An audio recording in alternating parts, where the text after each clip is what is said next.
Equilibrio químico. Un equilibrio es una situación de un sistema donde coexisten dos estados al mismo tiempo. Mientras el sistema esté en equilibrio, se mantienen constantes todas sus propiedades. Veamos como ejemplo un equilibrio físico. Si se tiene agua líquida en un recipiente cerrado a cierta temperatura, comenzará a evaporarse a cierta velocidad. Cuando hay suficiente vapor, algunas moléculas de este condensan y regresan a la fase líquida, también con cierta velocidad. Al pasar el tiempo, la velocidad de evaporación disminuye y la de condensación aumenta. Al llegar al equilibrio, ambas velocidades se igualan. Este tipo de equilibrio se llama dinámico, ya que las velocidades de evaporación y condensación no son cero, sino que algunas moléculas pasan a la fase vapor y otras a la fase líquida todo el tiempo que dura el equilibrio. Sin embargo, en lo macroscópico no se advierten modificaciones de las propiedades como cantidad en cada fase, temperatura, etc. El equilibrio químico funciona de la misma manera. Veamos un ejemplo, la síntesis de amoníaco. Si en un recipiente cerrado se colocan un mol de nitrógeno y 3 de hidrógeno en las condiciones apropiadas, comenzará a formarse amoníaco a cierta velocidad, que llamaremos directa, con la reacción evolucionando hacia la derecha. Una vez que aparecen moléculas de amoníaco, algunas de estas se descomponen en nitrógeno e hidrógeno también a cierta velocidad, que llamaremos inversa. En un determinado tiempo, las velocidades directa e inversa se igualan. En ese momento se ha alcanzado el equilibrio y mientras el sistema no sufra cambios de condiciones, no podremos observar cambios netos en la composición. El equilibrio químico se simboliza con la doble flecha. El avance al equilibrio se da tanto si comenzamos con los reactivos como con los productos. Al comenzar con los reactivos, estos forman los productos hasta llegar a la composición del equilibrio. Si comenzamos con los productos, estos se descomponen en reactivos hasta la misma composición de equilibrio. Si aún no lo dedujo, queremos hacer notar que en la composición de equilibrio hay tanto reactivos como productos presentes. Para una reacción hipotética de A que da B, el primer gráfico de la izquierda muestra la evolución de las concentraciones en función del tiempo, cuando el sistema comienza con una cierta cantidad de A. La concentración de reactivo disminuye y la del producto B aumenta hasta ciertos valores donde quedan constantes. Aquí se ha llegado al equilibrio y permanecerá así en tanto no se cambie ninguna propiedad del sistema, como la temperatura. El segundo gráfico muestra las velocidades directas en azul e inversa en rojo y se puede ver que se igualan en el equilibrio. Aquí vemos las concentraciones en función del tiempo para la reacción que vimos como primer ejemplo, la síntesis de amoníaco. En el gráfico de la izquierda se comenzó el proceso con un mol de nitrógeno, 3 de hidrógeno y 0 de amoníaco. Luego de un tiempo se alcanza el equilibrio con ciertos valores de concentración para cada sustancia. En el gráfico de la izquierda podemos ver que el proceso comenzó con solo 2 moles de amoníaco. Las concentraciones del equilibrio son las mismas que en el caso anterior, ya que ambas evoluciones se hicieron en las mismas condiciones de presión y temperatura. En 1864, estos dos científicos noruegos estudiaron varios equilibrios de reacción y descubrieron la relación matemática que existe entre las composiciones del equilibrio a una dada presión y temperatura. Esta regla se llamó ley de acción de masas. Lo que hicieron fue, dado una reacción en particular, trabajaron con diferentes concentraciones iniciales, pero siempre a la misma temperatura. Calculaban esta relación matemática entre las composiciones del equilibrio y les daba siempre el mismo valor. La relación que calculaban es la productoria de las concentraciones de productos elevados a su valor estequiométrico dividido las concentraciones de reactivos también elevados a sus valores estequiométricos. En la pantalla se ve un ejemplo. Ese valor obtenido se denomina constante de equilibrio y depende casi exclusivamente de la temperatura. Aquí vemos la definición teórica de Kc. la constante de equilibrio dada en concentraciones molares. La expresión de la constante depende de la estequiometría de la reacción y no del mecanismo. Para sistemas heterogéneos solo se debe incluir las especies en solución en concentración molar y la de los gases con presiones parciales. Las sustancias sólidas se consideran que están solas en su fase, por lo tanto su concentración es constante y su valor se incluye dentro de la constante de reacción. Aunque se calcula a partir de concentraciones molares, Kc es adimensional, es decir, no tiene unidades. Dijimos que la expresión de la constante depende de su estequiometría. Probemos esto. Dada una reacción cuya Kc es el valor K1, ahora multiplicamos todos los valores estequiométricos por un número n. La nueva constante es K3, que será igual que elevar K1 a ese valor n. Si doy vuelta a la reacción, que según la ley de Hess es lo mismo que multiplicar por menos 1, la constante entonces vale K2, que es igual a K1 elevado a la menos 1. Para sistemas gaseosos es más práctico trabajar con presiones parciales. Por ello se define Kp, que es similar a Kc, pero con valores de presiones parciales en el equilibrio para cada sustancia. La unidad que se usa para las presiones es atmósfera. Sin embargo, Kp es adimensional al igual que Kc. En un sistema homogéneo gaseoso, la composición se puede informar tanto en concentraciones molares como en presiones parciales. Veamos entonces la relación entre Kc y Kp.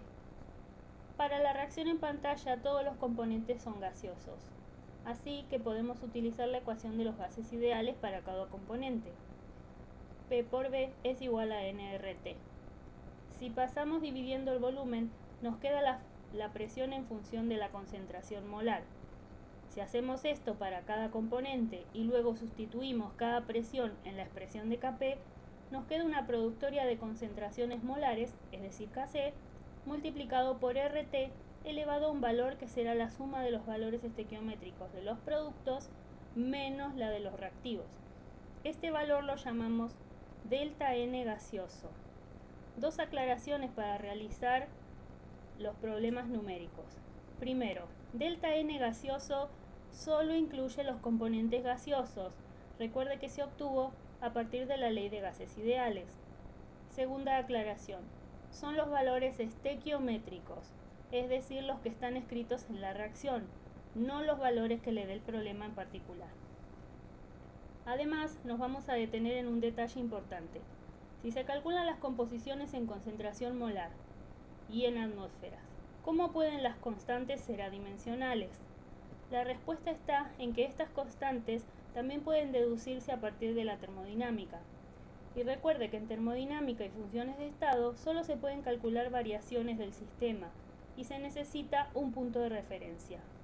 Estos valores de referencia son 1 molar y 1 atmósfera, los cuales quedan en la expresión de Kc y Kp dividiendo cada valor de los componentes. Por eso es importante colocar las composiciones en las unidades correctas.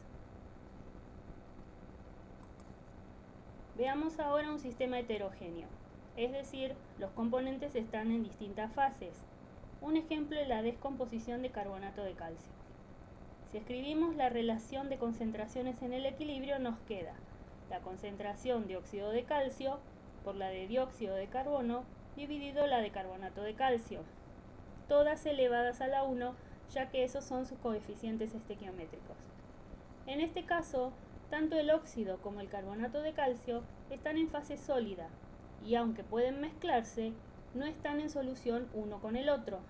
Por lo tanto, aunque sus masas varíen, sus concentraciones molares permanecen constantes. Por lo tanto, para no arrastrar ese valor en los cálculos, se lo incluye dentro del valor de Kc. Así, Kc para este sistema queda determinada solo por la concentración molar de dióxido de carbono.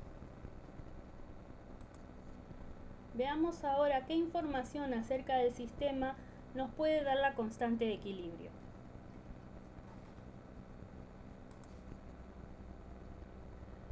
La magnitud de la constante nos dice qué tan desplazado hacia productos o reactivos está el equilibrio. Recordemos la expresión de K, concentración de productos sobre reactivos. Si la constante es muy pequeña, el denominador de la expresión es grande. Por lo tanto, en el equilibrio tendré altas concentraciones de reactivos. Para una constante igual a 1, el numerador y el denominador de la expresión son iguales, con lo cual las concentraciones de productos y reactivos serán valores similares. Por último, si K es muy grande, significa que el numerador de la expresión es grande, por lo tanto el equilibrio está desplazado hacia productos. Predicción de la evolución del sistema. Ahora supongamos que tengo un sistema en ciertas condiciones y no sé si está en el equilibrio ni hacia qué lado de la reacción evolucionará. Podemos calcular un cociente de reacción, que es el cálculo de la productoria de productos sobre reactivos, pero en condiciones de no equilibrio, es decir, las condiciones que presenta el sistema en un momento dado. Luego comparamos ese valor, que lo llamaremos Q o QC, con KC. En el caso de que trabajemos con gases, calcularemos QP y lo compararemos con KP. Entonces, si K es igual a Q, el sistema está en equilibrio y las concentraciones son las concentraciones de equilibrio. Permanecerán constantes en el tiempo y no variarán si no varían las condiciones del sistema. Si Q es menor que Kc, significa que el numerador debe aumentar y el denominador disminuir para llegar al valor de Kc, con lo cual el sistema evoluciona hacia productos. Por último, si Q es mayor a Kc, entonces el numerador debe disminuir y el denominador aumentar. Por lo tanto, el sistema evoluciona hacia reactivos. El siguiente esquema visualiza la relación entre el cociente de reacción Q y la constante K. Ahora veamos un ejemplo concreto de cómo calcular las concentraciones en el equilibrio de Kc. Tenemos el siguiente problema, para el cual se pregunta: ¿se encuentra el sistema en equilibrio? En caso de no encontrarse así, ¿cuántos moles de todas las sustancias habrá en el equilibrio? Entonces, lo primero que debemos hacer es plantear el cociente de reacción y recordar que la concentración es moles por litro, por lo tanto hay que dividir por el volumen.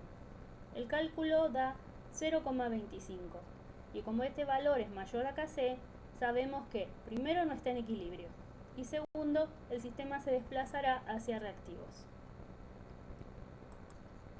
Ahora, para el cálculo de las composiciones en el equilibrio, construimos un cuadro de reacción. Escribimos la reacción y abajo colocamos los datos iniciales. En un tercer renglón ponemos lo que reacciona. Como dijimos que el sistema evoluciona hacia reactivos, se gastarán los productos en una cantidad X por cada paso que avance la reacción. En el siguiente renglón colocamos lo que se produce, 2X moles de iodo de hidrógeno. Por último, sumamos todas las columnas y nos quedan las expresiones en función del valor X. Estas expresiones se pueden expresar en moles o en concentración molar. Aquí estamos en el primer caso, así que cuando escribimos la expresión de Kc no debemos olvidar dividir por el volumen y lo igualamos al valor de dato, que es 0,022. Nos queda una ecuación a resolver donde sacamos el valor de X y luego con ese valor calculamos las concentraciones en el equilibrio.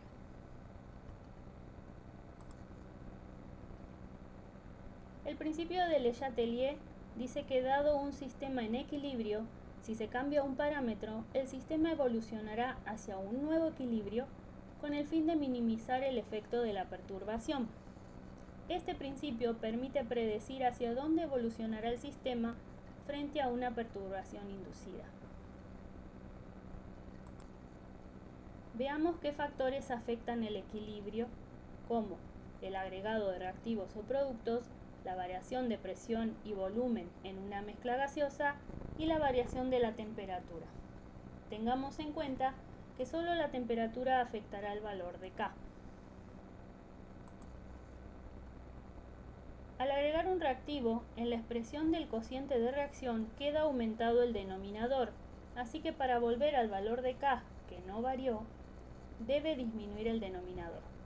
Por lo tanto, el equilibrio se desplaza hacia productos. Por el contrario, si agregamos productos, aumentamos el numerador del cociente de reacción.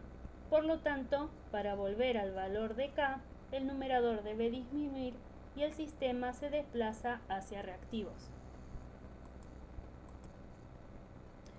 Aquí vemos un ejemplo concreto en el caso de la síntesis de amoníaco. En el gráfico podemos ver que comenzamos con un mol de nitrógeno y 3 de hidrógeno. Dejamos avanzar el sistema hasta que llega el equilibrio. En ese momento se agrega hidrógeno, se puede ver por un salto en la curva celeste. El sistema evoluciona contrarrestando esa perturbación, entonces disminuye la concentración de reactivos y aumenta la de productos, hasta un nuevo equilibrio. En ese momento agregamos producto, se puede ver un salto en la curva naranja. El sistema ahora evoluciona disminuyendo la concentración de productos y aumentando la de reactivos. En una mezcla gaseosa, la disminución del volumen desplaza la reacción hacia el lado de menor cantidad de moles gaseosos.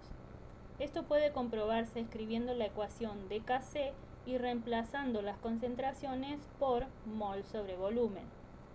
Luego sacamos factor común volumen y veamos cómo reacciona el sistema al cambio de volumen.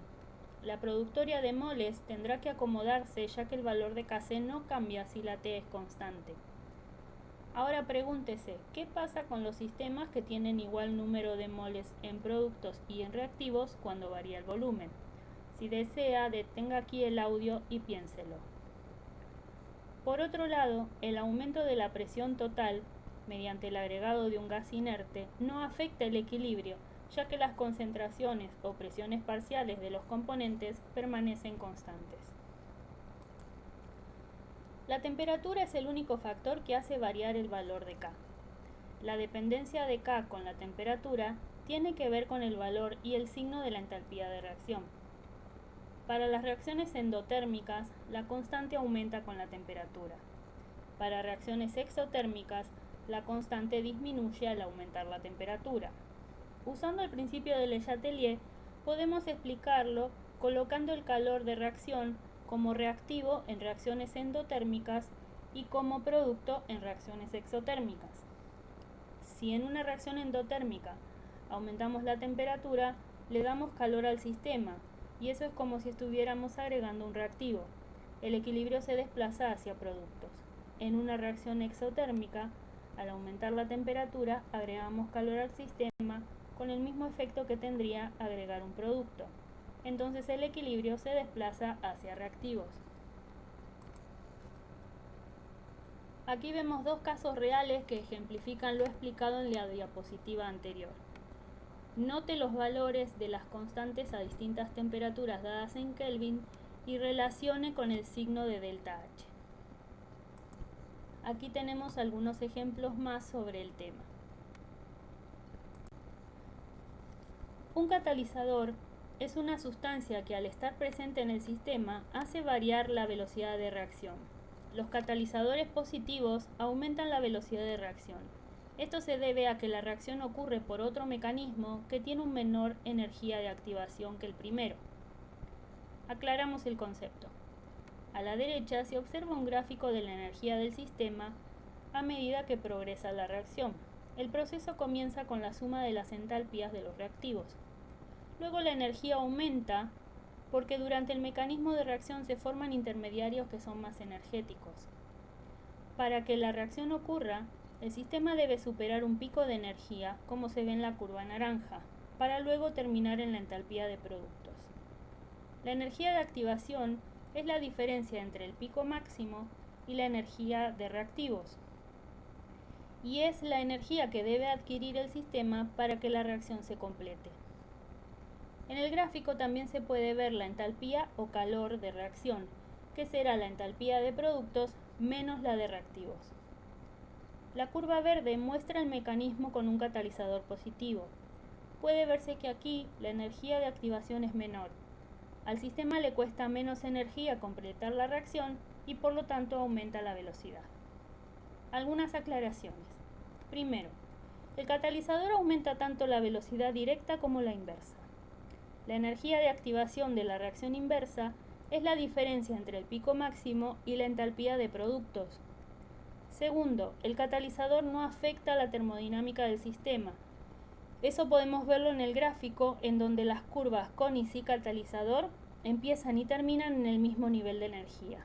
El delta H no varía, es decir, la presencia del catalizador no afecta el equilibrio, solo hace que se llegue más rápido a él. Por último, tenemos que comentar que existen catalizadores negativos que aumentan la energía de activación. Estos catalizadores también se llaman inhibidores y se agregan en productos en donde la reacción es indeseada y desea frenarse o directamente bloquearse. Origen termodinámico de las constantes de equilibrio. Si bien la ley de acción de masas es empírica, es decir, fue deducida a partir de datos experimentales, tiene su base en la termodinámica, en particular en relación con la energía libre de Gibbs y el concepto de espontaneidad. Sabemos que toda reacción tiene una tendencia espontánea hacia el equilibrio. Por lo tanto, durante este proceso, delta G será negativo, pero su módulo irá disminuyendo hasta llegar a cero en el momento del equilibrio. El siguiente gráfico muestra la energía libre de Gibbs para una reacción de equilibrio en función de la composición del sistema. En abscisas se presentan los reactivos puros en el extremo izquierdo y productos puros en el extremo derecho. La diferencia entre estos dos valores de energía libre se considera delta G0, marcada en el gráfico como la diferencia entre los puntos A y B. Supongamos que se comienza con los reactivos puros en el punto A de la curva. Nuestro sistema evolucionará hasta el punto C, en donde la pendiente de la curva, que representa delta G de reacción, es 0. Por lo tanto, el punto de equilibrio. Si comenzamos el proceso con los productos puros, en el punto B, de nuevo el sistema evoluciona hacia el punto de equilibrio C. Delta G0 es un valor fijo que se calcula con los valores de tabla de energía libre para cada componente. Delta G de reacción tiene en cuenta este valor, pero también depende de cómo va cambiando la composición del sistema. Veamos cómo. Para un gas J, su energía libre molar es el valor estándar, sacado de tablas, más RT, logaritmo natural de su presión parcial. Estrictamente hablando, depende de la actividad del gas, que es la presión parcial dividido la presión de referencia. Para componentes en solución, su energía libre depende de su concentración, o estrictamente hablando, de su actividad, definida como su concentración dividido la concentración estándar. Para líquidos o sólidos puros, la actividad vale 1, por lo tanto, la energía libre es directamente la estándar. Si ahora reemplazamos la energía libre de cada componente en la expresión de delta G, nos queda esta expresión, en donde Q es el producto de concentraciones o presiones parciales de productos sobre reactivos, cada uno elevado al coeficiente estequiométrico correspondiente. Esta expresión es para un momento dado de la reacción. En particular, si estamos en el equilibrio, entonces Q es la constante de equilibrio, K, y delta G es 0. Reemplazando estos valores, obtenemos la expresión final que nos muestra la dependencia de la constante con delta G estándar. En el gráfico visto anteriormente, la energía libre versus progreso de la reacción, vemos a la izquierda un caso en el que K es muy grande. Delta G estándar es un valor grande y negativo, y eso nos indica que el equilibrio está muy desplazado hacia productos, como muestra la línea punteada. Por el contrario, a la derecha vemos un caso en que la constante es muy pequeña. Entonces, delta G estándar es un valor grande y positivo, y por lo tanto el equilibrio está desplazado hacia reactivos.